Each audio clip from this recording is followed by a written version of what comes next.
Greetings to brothers and sisters, men and women of God all over the world. We thank God for Nigeria and the Igbo tribe. The Lord has blessed them with voice, with songs and lyrics, great inspiration.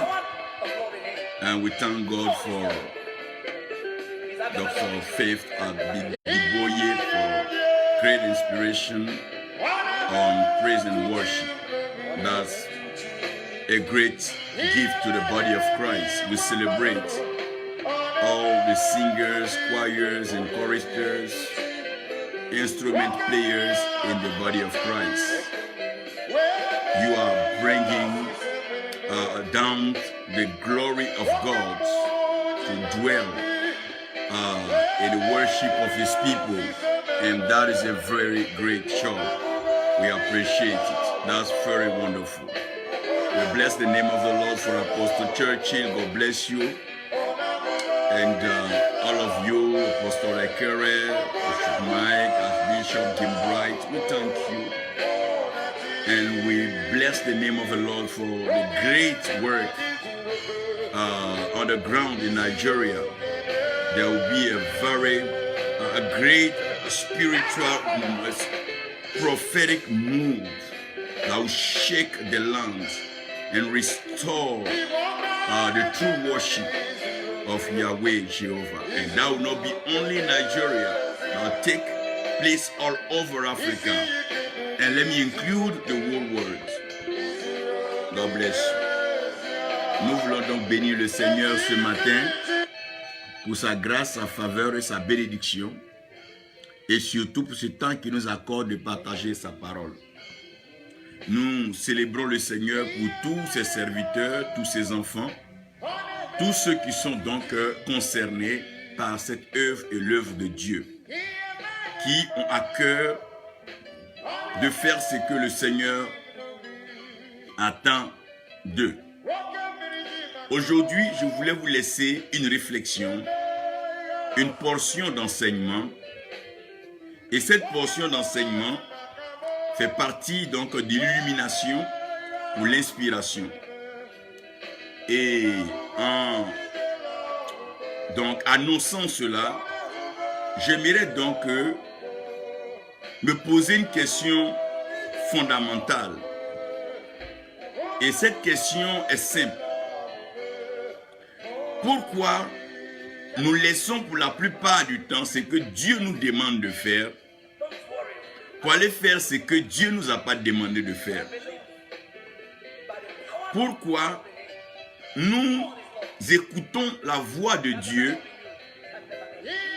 et essayons d'inclure la voix de Dieu dans nos projets personnels plutôt que d'amener nos pensées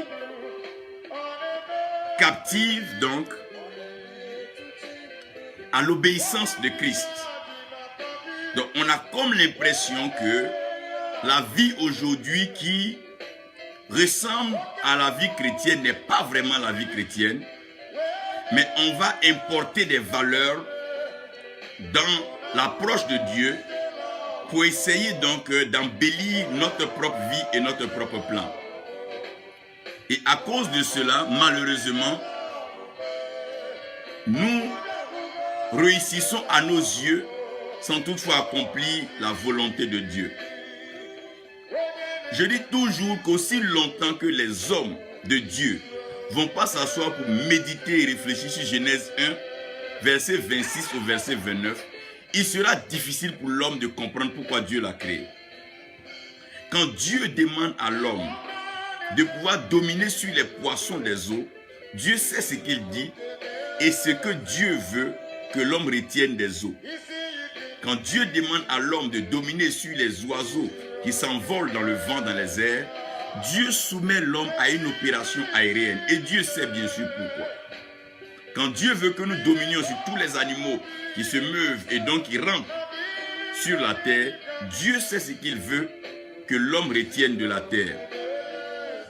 Mais pour aujourd'hui, je veux vous emmener dans un message et je crois que ce message va nous aider à répondre partiellement à cette question. Si Dieu est donc le Dieu des vivants et qu'il est le Dieu éternel qui vit pour toujours, pourquoi est-ce que dans le plan, dans le projet, dans la volonté de Dieu, Dieu peut planter volontairement un arbre dans le jardin et ce arbre-là a donc un fruit qui est le fruit de la connaissance du bien et du mal et que celui qui mange de ce fruit-là, il va mourir. Si le fruit et l'arbre, sinon l'arbre est planté par Dieu et que Dieu bénit, et nous savons que Dieu bénit et que Dieu est bon, comment se fait-il que sur ce arbre planté par Dieu, au milieu d'un jardin que l'Éternel Dieu lui-même a planté, donc de ses propres mains, en tant que jardinier, comment au milieu de ce jardin-là, un arbre, bien sûr connu par Dieu et révélé à l'homme, peut être à la base d'un si grand scandale, d'un chamboulement, et je veux dire même du bouleversement total de la vie de l'humanité. N'eût été ce arbre-là, je ne pense pas que la mort serait entrée dans l'humanité et les hommes n'auraient pas connu de mort. Est-ce le temps donc de blâmer Dieu ou donc le temps donc de réfléchir, de méditer et comprendre ce que Dieu est en train d'enseigner à l'humanité? Pourquoi est-ce que Dieu permet certaines choses? Donc Dieu crée Adam et Ève à son image et selon sa ressemblance. Et puisque Dieu est leur source et leur créateur, Dieu sait que Adam et Ève ne pourront pas vivre heureux, ne seront pas épanouis s'ils ne le retrouvent pas. Donc, puisque c'est la gloire de Dieu de cacher les choses et que toutes les choses sont en Dieu, parce que par la foi, nous comprenons que toute chose a été faite par la parole de Dieu. Donc, rien de ce qui est fait n'a été fait sans la parole et que Dieu est sa parole. Donc, toutes les choses se cachent en Dieu. Dieu crée l'homme et l'exercice de l'homme, c'est de retrouver Dieu. Puisque c'est Dieu qui a créé l'homme, c'est Dieu donc qui connaît l'homme, mais la vie de l'homme sera de chercher et retrouver Dieu. C'est comme un enfant qui naît, il naît d'une famille. Le premier exercice de l'enfant dans la vie sera de reconnaître sa mère, reconnaître son père et identifier sa famille afin de vivre heureux. Donc la vie de l'homme ne saurait être belle si l'homme ne retrouve pas Dieu. Mais Dieu, il est esprit et Dieu, il est invisible. Et puisque Dieu est invisible, l'homme doit alors aller au-delà de ses sens et l'homme doit donc transcender tout ce qui est matériel, physique, pour pouvoir donc voir Dieu. Ce qui fait que le thème du message que je veux présenter, c'est « Me voici ». Quand je regarde chaque matin, chacun louer Dieu, quand je vois dans les églises, dans les mosquées, dans les temples, dans des clubs, tout le monde en train de prier, mais tu leur demandes, vous cherchez qui? Tout le monde dira qu'on cherche Dieu. Tu vas voir les hommes quitter par ici, prendre l'avion, aller à la Mecque, aller à Jérusalem, aller dans des grandes cités, à Lourdes, aller dans d'autres villes, aller dans des pays, aller voir des hommes de Dieu, des hommes oints, des hommes qualifiés de puissants. Mais qu'est-ce que tout le monde cherche? Tout le monde cherche Dieu. Tout le monde cherche Dieu. Le féticheur, il cherche Dieu. Le marabout, il cherche Dieu. Tout le monde cherche Dieu. Même les chefs, tout le monde cherche Dieu parce que il y a des problèmes que l'homme ne peut pas résoudre. On peut se nourrir, d'accord, mais quand il s'agit de la mort, qu'est-ce qu'on fait? Quand il s'agit d'un problème qui dépasse l'humanité, qu'est-ce qu'on fait?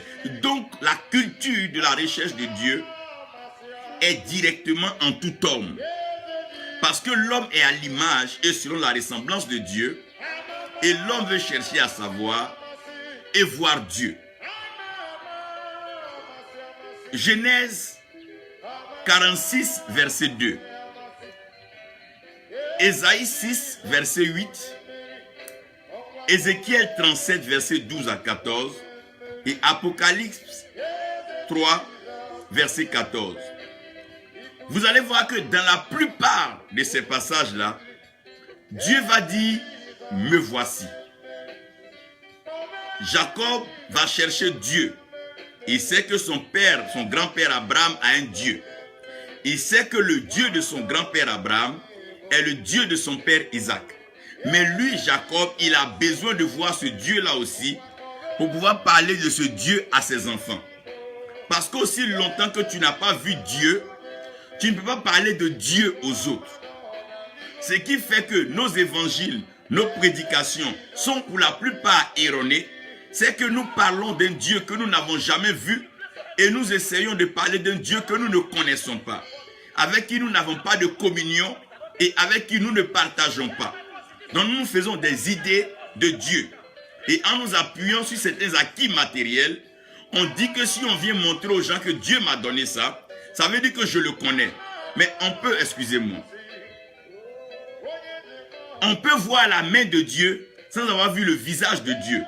Donc quelqu'un peut avoir des trésors, des biens, sans connaître Dieu. Avoir les richesses matérielles n'est pas une preuve qu'on connaît Dieu ou qu'on a vu Dieu. Non. Parce que Dieu a enfoui les richesses dans le sous-sol. Donc on n'a pas besoin d'aller au ciel pour trouver l'or, le diamant, l'uranium, le pétrole, toutes ces richesses. Ça est sous la terre. Ça veut dire qu'un homme peut être riche sur la terre en traitant avec le sous-sol sans toutefois connaître et voir Dieu. Et ce qui manquera à l'humanité, c'est quand la grande question sera posée, qui est Dieu? Parce qu'à la fin de tout ce que nous sommes en train de faire, quand l'homme va rendre son dernier souffle, il ira donc à la rencontre de son Dieu. Et c'est là-bas qu'il va donc comprendre s'il a fait ce qu'il devait faire, selon celui qu'il a envoyé sur la terre. Donc, j'aimerais ici que nous comprenions que Dieu va dire à Jacob, me voici. Dans le livre d'Ésaïe, Ésaïe, après avoir donc vu le roi Osias et donc sa mort, Ésaïe va comprendre, ses yeux vont s'ouvrir. Et quand les yeux d'Ésaïe vont s'ouvrir, Ésaïe va voir l'Éternel Dieu assis sur son trône dans toute sa gloire. Et la question que Dieu va poser, c'est qui enverrai-je? Et Jésus-Christ va dire, me voici. Me voici. Me voici. Dans Apocalypse 3, la même question va avoir une réponse, me voici. Parce que tant que nous ne voyons pas Dieu, il nous sera difficile de pouvoir agir, parler au nom de Dieu. Ézéchiel 37, après les ossements desséchés, dans le verset 12 au verset 14, la Bible nous apporte une révélation assez intéressante. Le Seigneur dit, lui Dieu, il va ouvrir les sépulcres. Il va ouvrir les sépulcres. Et après avoir ouvert les sépulcres, il va nous faire ressortir de nos tombes. Et nous allons vivre. le Seigneur est en train d'expliquer de façon simple, vous allez réaliser que Dieu traite avec sa parole et c'est à partir de sa parole que nous pouvons donc avoir accès à lui. Donc celui qui ne comprend pas la parole de Dieu ne pourra jamais comprendre Dieu. Parce que Dieu traite avec sa parole et toujours.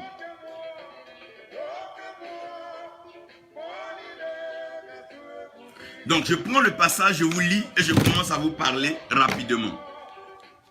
Ézéchiel 37, verset 12 au verset 14. Très souvent j'aime garder la version anglaise pour l'originalité du texte. Ézéchiel 37, nous y sommes. Ézéchiel 37, allons-y. Verset 12 au verset 14. En général, quand on prend Ézéchiel 37, on parle juste des ossements desséchés. Mais je vais continuer un peu légèrement après ça. Regardez au verset 12. Il dit, prophétise donc et dis-leur, ainsi parle le Seigneur l'Éternel, voici j'ouvrirai vos sépulcres, je vous ferai sortir de vos sépulcres, ô mon peuple, je vous ramènerai dans le pays d'Israël et vous saurez que je suis l'Éternel. Lorsque j'ouvrirai vos sépulcres et que je vous ferai sortir de vos sépulcres, ô mon peuple, je mettrai mon esprit en vous et vous vivrez. Je vous rétablirai dans votre pays et vous saurez que moi l'Éternel, j'ai parlé et agi, dit l'Éternel. Père Céleste, tu as l'autorité spirituelle suprême, tu règnes dans le ciel et sur la terre, tu as accompli tes œuvres. Viens par ta parole, fais-nous du bien, inspire-nous.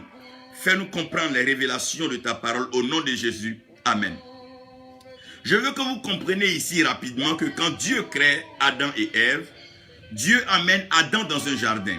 Donc si Dieu ne met pas Adam avec les hommes, que Dieu met Adam dans un jardin, c'est que Dieu veut amener l'homme à réaliser quelque chose que les arbres ont compris. Parce que les arbres sont plus fidèles que les hommes. Les hommes changent en fonction des circonstances, mais les arbres sont fidèles. L'arbre qui est planté ici, vient dans 100 ans, 200 ans, l'arbre sera là. Mais un homme que tu as vu aujourd'hui, ce n'est pas évident que tu le vois encore demain là. L'homme change et l'homme n'est pas fidèle. L'homme n'est pas stable. Et puis l'homme peut changer alors que l'arbre ne change pas son fruit. Un manguier produira toujours des mangues. L'oranger produira toujours des oranges. Parce que les arbres ne jalousent pas les autres arbres. Les arbres ne changent pas de place. Les arbres ne prennent pas la place d'autres arbres. Dans la forêt, chaque arbre a sa saison. Et quand c'est la saison de tel arbre, son fruit est donc l'odeur des champs, donc l'odeur de la forêt. Mais les hommes sont différents. Les hommes sont complexes. Les hommes ont leur pensée. Les hommes ont leur idéologie. Alors que les arbres tirent toujours leur provision de leurs racines. Donc les arbres sont enracinés. Dans Psaume 1, la Bible dit, heureux celui qui ne s'assied pas donc en compagnie des méchants, des moqueurs, et qui ne prend pas plaisir avec donc les pécheurs, mais qui trouve son bonheur et sa joie dans la parole de Dieu. Ce dernier est comme un arbre qui est planté. Il ne dit pas ce dernier est comme un homme. Il dit ce dernier est comme un arbre. Pourquoi? Parce que l'arbre a la capacité de demeurer là où on le met. L'arbre sait reconnaître sa place et l'arbre peut respecter sa place. Quand Dieu met Adam et Ève dans le jardin, quand Dieu revient, Adam va dire à Dieu que non, j'ai entendu ta voix et je me suis caché. Donc Adam a quitté sa place. L'homme change de place. L'homme change de place tout simplement par convoitise, par des désirs, nous en parlerons. Mais l'arbre demeure à sa place. Et l'homme est moins fidèle que l'arbre parce que l'arbre peut accepter des choses que l'homme n'acceptera pas. Tous ceux qui aiment Jésus-Christ, si Dieu voulait crucifier Jésus sur un homme, il n'allait pas trouver quelqu'un. Même Pierre, qui était donc passé pour la tête des disciples, qui était le plus zélé, lorsqu'il s'agissait d'aller crucifier le Seigneur, Pierre dit que je ne connais pas Jésus, je n'ai jamais entendu dire qu'il y a Jésus en Israël. Heureusement que Dieu a trouvé le bois. Cette croix, c'est un bois. La croix n'était pas un homme, la croix est un bois. C'est sur l'arbre qu'il a été crucifié. Oui, si on devait crucifier Jésus sur un arbre aujourd'hui, sur qui on va le crucifier? En tout cas, ce n'est pas sur le président de l'église, ce n'est pas sur le grand pasteur. Non, il n'avait même pas accepté cela. Qui va accepter qu'on crucifie Jésus sur lui? Même pour porter le bois, c'était tout un débat. Frère, comprenez que Dieu traite avec les arbres parce que les arbres ont une certaine fidélité. Et la fidélité des arbres dépend donc d'un principe qu'on appelle la graine. Et quand on parle de la graine, je vais vous emmener à un mot simple que nous appelons sémence. Et quand on parle de la semence, c'est elle qui transporte les informations, c'est elle qui transporte le devenir. Donc, vous allez voir que dans toute la sémence se trouve dans le fruit. Donc, quand vous prenez n'importe quel fruit, la sémence se trouve dans le fruit. Et le fruit se trouve sur l'arbre. Mais l'arbre se trouve dans la sémence.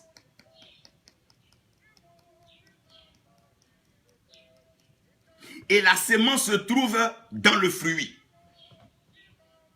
Ça veut dire qu'il y a un principe fondamental entre la sémence, l'arbre et le fruit.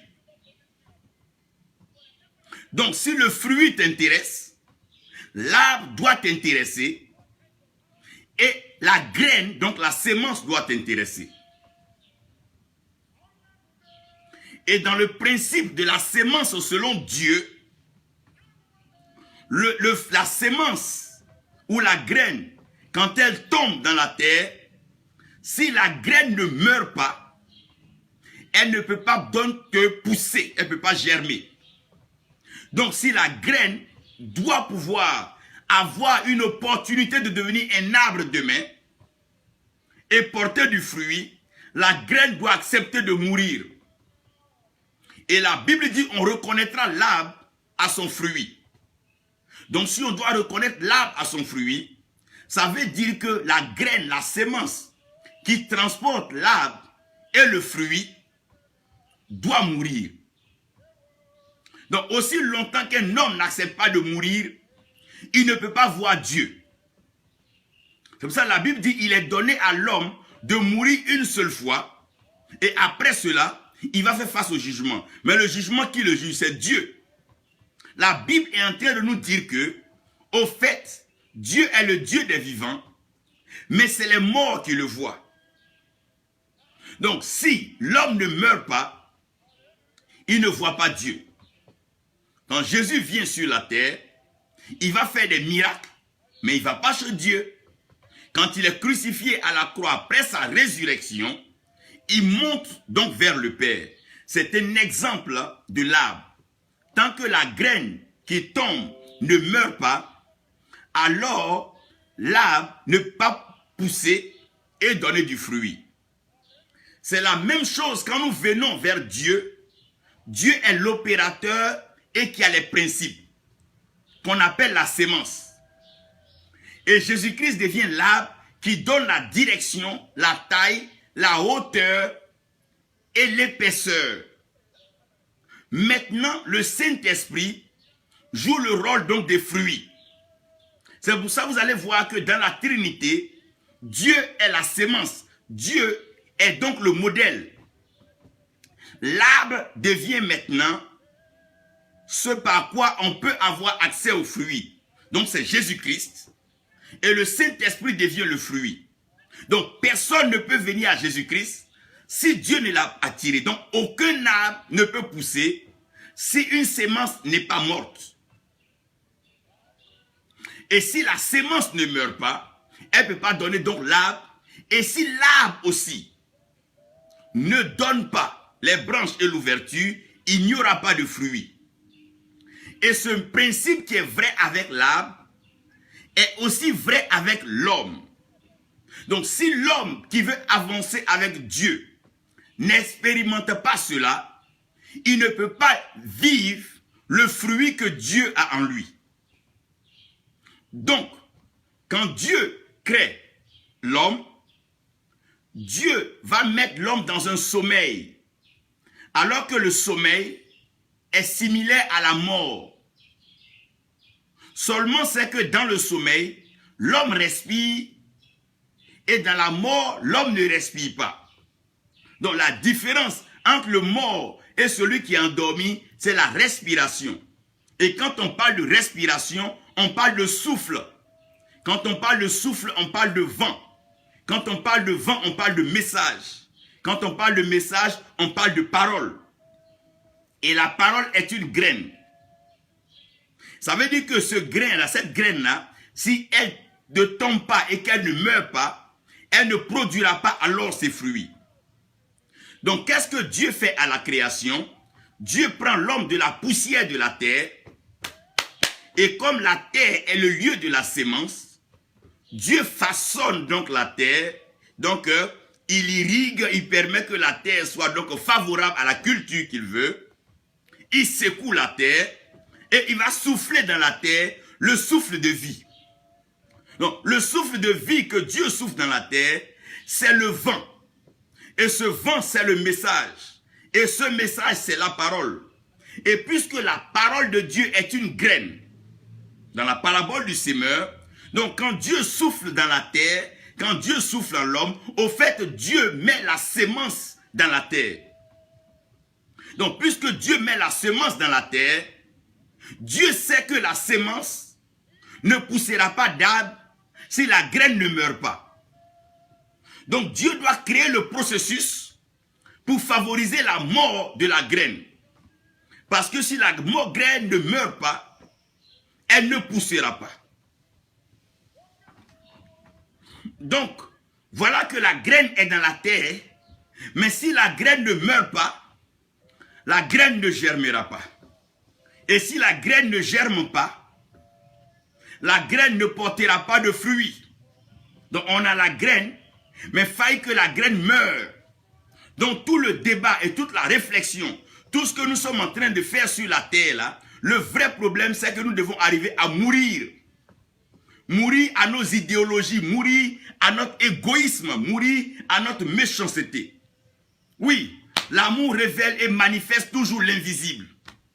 Si on ne meurt pas à notre égoïsme, on ne meurt pas à nos passions, on ne meurt pas à nos injures inutiles, tant qu'on ne meurt pas, on ne donnera pas le fruit. Frère, l'amour, la joie, la paix, c'est le fruit de l'esprit. On ne peut pas voir le fruit si la graine ne meurt pas. Aussi longtemps que nous sommes encore sur nos positions, nos idées, on ne peut pas vivre heureux. Parce qu'il va falloir que nous mourions.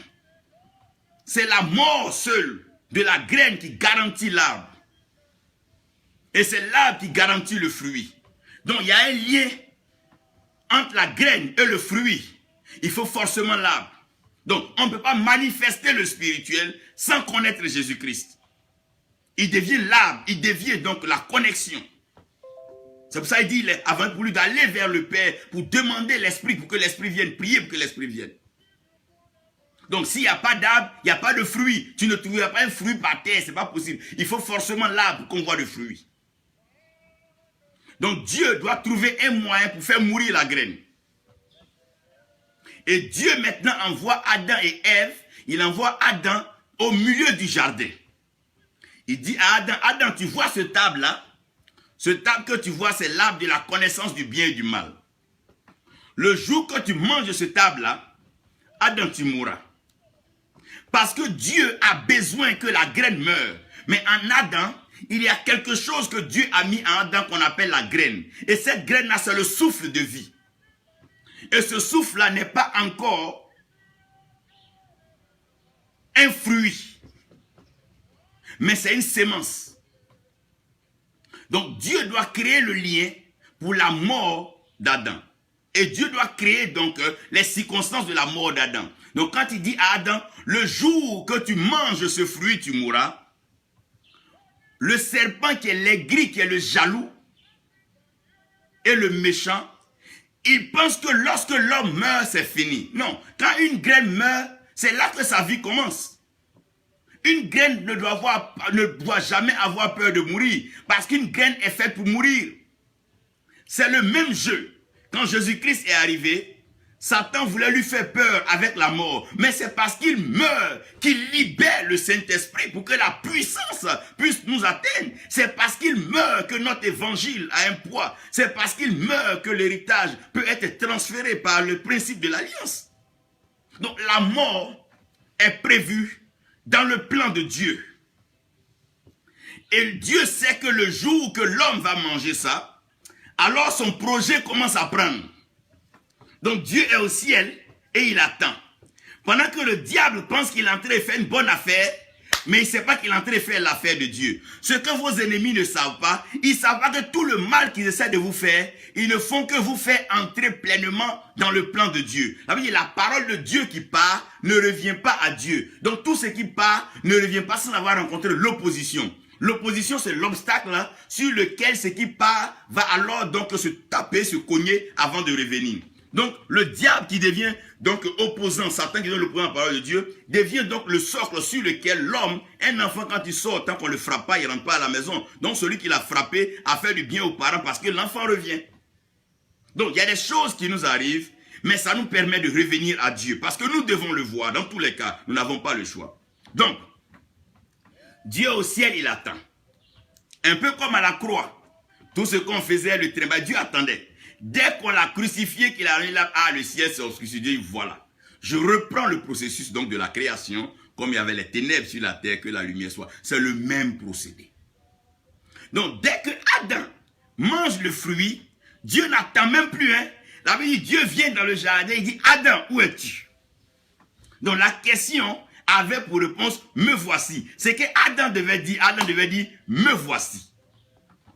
Mais puisque Adam ne porte plus de fruits, mais il est devenu nu, il a honte, il est devenu comme une risée, il ne peut pas se présenter. On ne peut se présenter que lorsqu'on porte du fruit. Frère, arrêtons de nous pavaner, arrêtons de donner des discours inutiles sur donc des chaînes ça et là. Quel est le fruit que nous transportons? Quand nos enfants nous écoutent, quand nos parents nous écoutent, est-ce qu'ils voient en nous le message de l'amour, la joie, la paix? Les gens ont besoin de fruits. Ils sont fatigués des discours, des promesses sans contenu. Ils sont fatigués des discours de destruction. Depuis ça tue. Mais qui vit? Voilà. Dieu vient et dit, Adam, où es-tu? Adam dit, j'ai entendu ta voix, mais je me suis caché par externe. Donc ça donne le plein droit à Dieu de développer son programme. Dieu va immoler un animal. Donc il revient à la Bible. La Bible dit que l'agneau a été immolé avant la fondation du monde. Donc Dieu refonde encore un monde. Il va immoler l'animal et il prend la peau de l'animal pour venir les couvrir. Mais il ne leur parle pas du sang de l'animal. C'est le même procédé spirituel. On ne peut pas voir Dieu si on ne meurt pas. Il a dit à Moïse, Moïse, si tu me vois, tu meurs. En d'autres termes, pour me voir, il faut mourir, il faut accepter de mourir. Donc, ce qui fait que les hommes aujourd'hui n'arrivent pas à voir Dieu, la première chose, fermez vos yeux pour me voir. Si tu veux voir Dieu, apprends à fermer tes yeux. Parce que tu ne peux pas voir Dieu avec tes yeux ouverts, avec ses yeux charnels, ses yeux pleins de convoitise, ses yeux qui brillent et qui scintillent sur les trésors, les richesses du monde, ses yeux qui sont prêts à courir vers la chair. Ses yeux ne peuvent pas voir Dieu. Fermez vos yeux pour voir Dieu. Vous voyez, souvent quand on doit prier, on dit fermer les yeux. Mais on ferme les yeux pourquoi? Parce que si l'homme ne ferme pas les yeux, si l'homme ne ferme pas les yeux, il ne peut pas voir Dieu. Mais malheureusement, les hommes ont des yeux ouverts, ils ont des visions, ils ont des vues, ils ont des regards. C'est ça qui les rend malheureux. Frère, la Bible parle de ce qui détruit l'homme. La Bible parle de la convoitise des yeux. Fermez vos yeux pour voir Dieu. On ne voit pas Dieu avec ces yeux que nous avons là. Non. Ces yeux-là, ces yeux corrompus là, non. On ne voit pas Dieu avec ces yeux-là. Aussi longtemps que l'Église va ouvrir les yeux sur le monde, copier du monde, s'adapter aux réalités du monde, faire comme le monde, l'Église aura toujours des problèmes. J'ai appris une chose dans la vie. On a tous pitié de l'aveugle, mais l'aveugle a moins de problèmes que celui qui voit. Parce que pour qu'un aveugle parte être adultère, il va falloir que les raisons soient justifiées. Il ne voit pas clair. Pour dire qu'elle est belle, elle est grosse. L'aveugle ne voit pas clair. Il est difficile pour l'aveugle d'être cupide. Il ne voit pas l'argent pour dire qu'il va aller voler. L'aveugle ne peut pas être voleur. L'aveugle ne peut pas être corrompu. Parce que l'aveugle ne voit pas. Vous voyez, quand vous voyez un peu l'histoire de l'aveugle Bartimée, si Bartimée n'était pas aveugle, c'était même pas sûr qu'il rencontre Jésus un jour. Donc si Bartimée a pu voir Jésus, c'est sûr qu'il n'était pas aveugle. Paul, comment s'est passé sur le chemin Saul, sur le chemin de Damas? C'est quand Saul a été aveuglé. Quand ses yeux se sont fermés, où il ne voyait plus la route de Damas, c'est là, il pouvait être conduit. Mais le malheur et le dommage de la création, c'est qu'aujourd'hui, tout le monde a les yeux ouverts. Les enfants ont les yeux ouverts. Les jeunes ont les yeux ouverts. Les grands, les adultes ont les yeux ouverts. Les vieillards ont les yeux ouverts. Tout le monde a les yeux ouverts. Un monde où tout le monde a les yeux ouverts, il ne reste que la destruction et la mort. Parce que les yeux ouverts activent la ruse. Si Ève n'avait pas des yeux pour voir ce fruit-là, je pense qu'on aurait évité beaucoup de choses. Mais comme c'est dans le processus de Dieu, pour que la graine meure et que l'arbre sorte, nous rendons gloire à Dieu. Si le premier Adam n'était pas mort, comment est-ce que le dernier Adam serait devenu l'esprit vivifiant? Nous donnons donc le fruit de la vie éternelle. Comment est-ce que cela allait être possible?